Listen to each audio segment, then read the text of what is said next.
Hello Jawas. In this video we're going to look at how to build the main board, which is the electrical heart of the mask. This is a completed unit consisting of our custom circuit board, to which we have added the Adafruit soundboard, a remote control receiver, an amplifier, and the screw terminals that we use to connect the rest of our components to this board. We'll actually talk about all those connected bits in other videos, so here we'll just focus on this board, how it's assembled, starting with the individual parts. Now to start with, let's look at the board to which everything else is attached. In some sense, this is the hardest thing to source. We custom designed this board precisely to make the necessary connections between the core components in the sound system. It's manufactured by a company that takes our design, creates the circuit board, and populates the board with the smaller components you see here that are necessary to make everything play well together. So in fact, we receive it just like you see it here.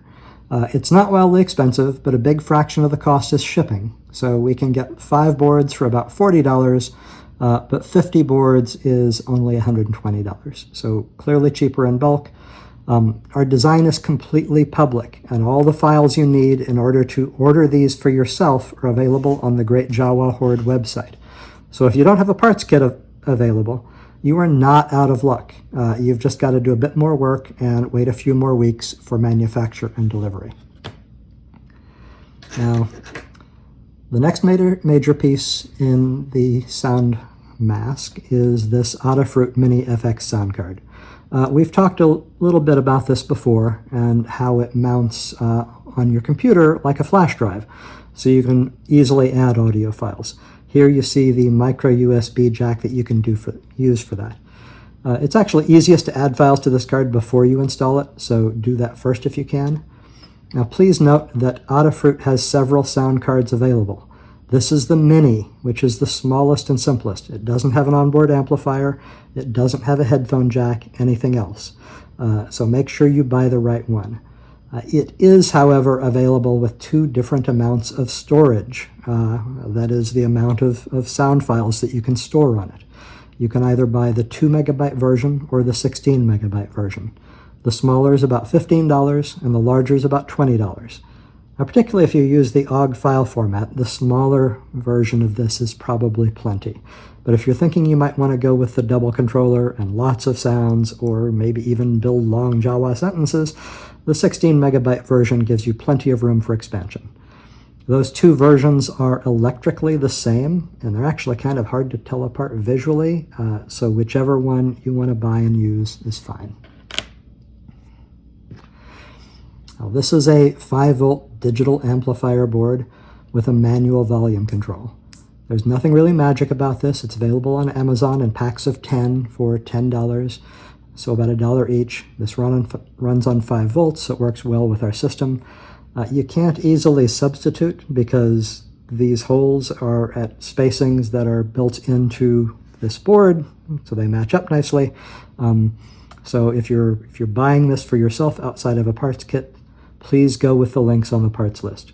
Notice that this does have an off position. That just turns off the amplifier. We don't use it to turn off the actual sound mask. Now, this is one of our remote control receivers. As we've mentioned before, this is a learning remote control, which means that it arrives unpaired and you can pair it with 1 or more compatible transmitters. These are 4-channel, 433 megahertz units that are widely used in garage door remote controls. If you don't have a parts kit, you can find this on Amazon or AliExpress, but retailers come and go, so it's hard to give you good pointers. If you're searching for it, the keywords 433 megahertz, 4-channel, and learning are all important. But try to buy something that looks just like this. It should have this number of pins, and the little white button right here that is our learning system, our learning trigger. You should be paying something around $2 for a transmitter-receiver pair, maybe cheaper in bulk. And as we've mentioned before, you can use 2 of these receivers in your system if you want to use 2 control gloves, but most Jawas are probably satisfied with just 1. Now lastly, these are the screw terminals that we use to attach the external wires to this board. Our design uses one 3-pin terminal block like this one, and 3 2-pin terminal blocks like these. These are categorized by size, which in this case really means pin spacing. These pins are spaced at 3.5 millimeters. These things run about 20 cents each, but you probably have to buy them in packages of 40, which raises the cost a bit if you don't have a parts kit. Now, the other important thing that we need in order to connect the soundboard and the amplifier are header pins like these. Now, some electrical items, like your Adafruit soundboard, actually comes with header pins. However, the header pins, standard header pins they come with, are actually longer than the ones we need and kind of long for just connecting circuit boards together. So we've acquired these shorter ones, and in fact, we've acquired them in the precise lengths that we need. So if you get a parts kit, you're probably going to get them like this. What we need for this board are 2 11-pin headers, which actually are what serve to attach our soundboard to the main board. And then for the amplifier, we need a 4-pin, a 3-pin, and a 2-pin. If you've got our parts kits, you probably got them all pre-cut, which is how we acquired them. But if not, these things are easy to cut to the right number of pins with pliers. Okay, so that's all our parts. We can get to soldering.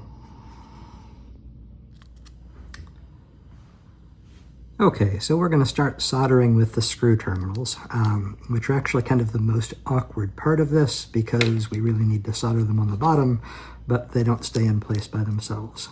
So I'm going to tape them individually into place as we go, and just to make my life a little bit easier, when you're positioning these things, just make sure you have the openings facing towards the outside of the board. That's really all you need to worry about. I am going to fast forward through most of the soldering and taping because you guys have got better places to learn soldering than from me. Anyhow, here we go.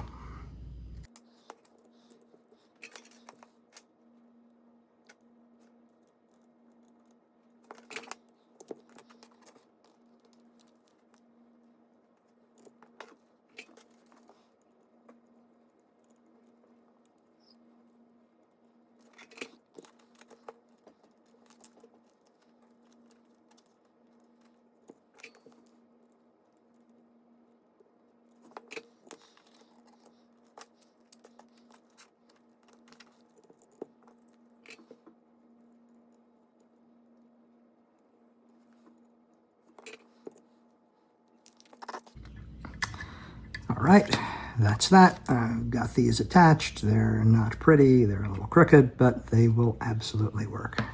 So let's move on to the other items, which are generally a little bit easier. We'll start with the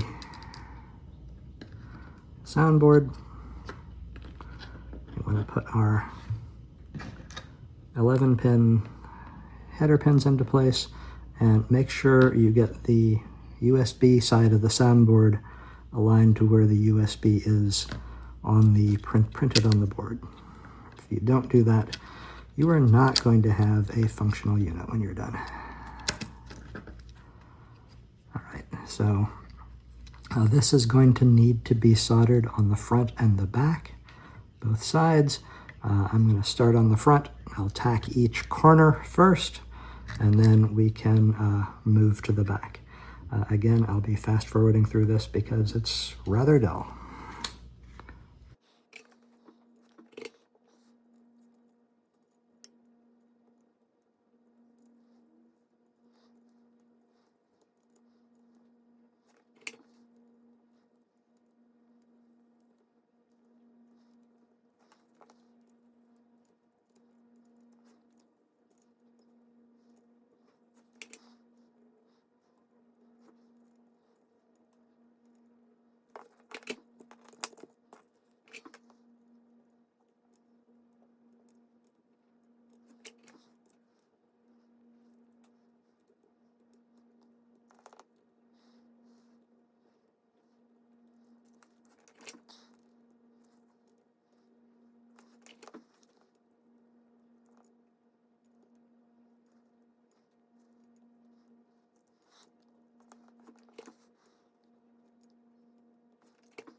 All right, so that's that. Let's move on, and we are going to install the amplifier in this location. And the amplifier has a variety of connections. There's a 3-pin,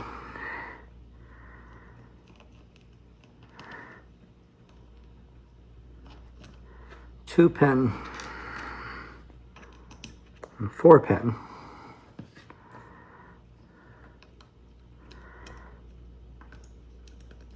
We have to get them all actually lined up properly.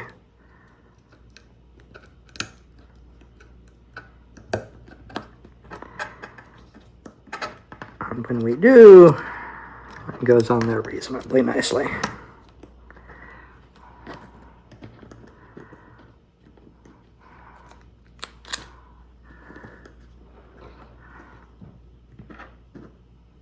I'm going to tuck something underneath this so it kind of stays where it's at. And then start soldering. Again, top and bottom.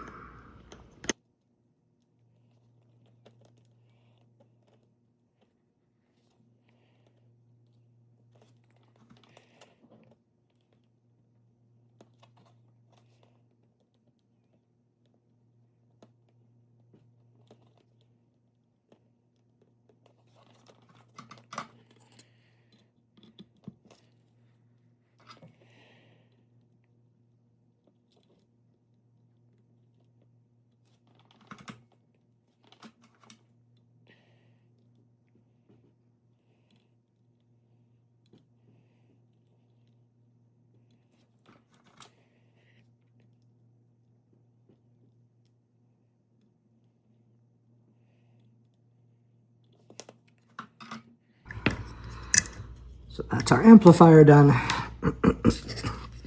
And we're going to install the first receiver. I typically actually bend this out a little bit, just so it's not quite so much in the Jawa's face.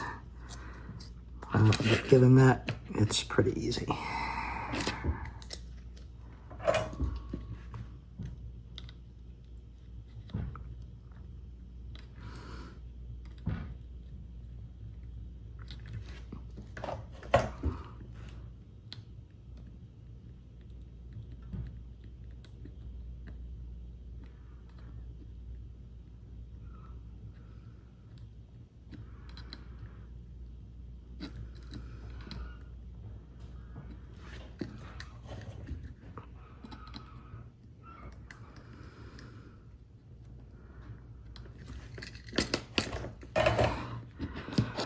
All right, and that is our basic assembly. Now, we could also install our optional second receiver here. If you did that, it would end up being installed just like the first one. And with this version of the board, this is version 6 of the board. Version 5 of the board, which we do still have, there was a glitch in the design, and we don't have power to the second receiver. Relatively easy to fix. We just have to install a simple jumper. But for this one, I'm going to just build a 4-channel system, so I'll stop here.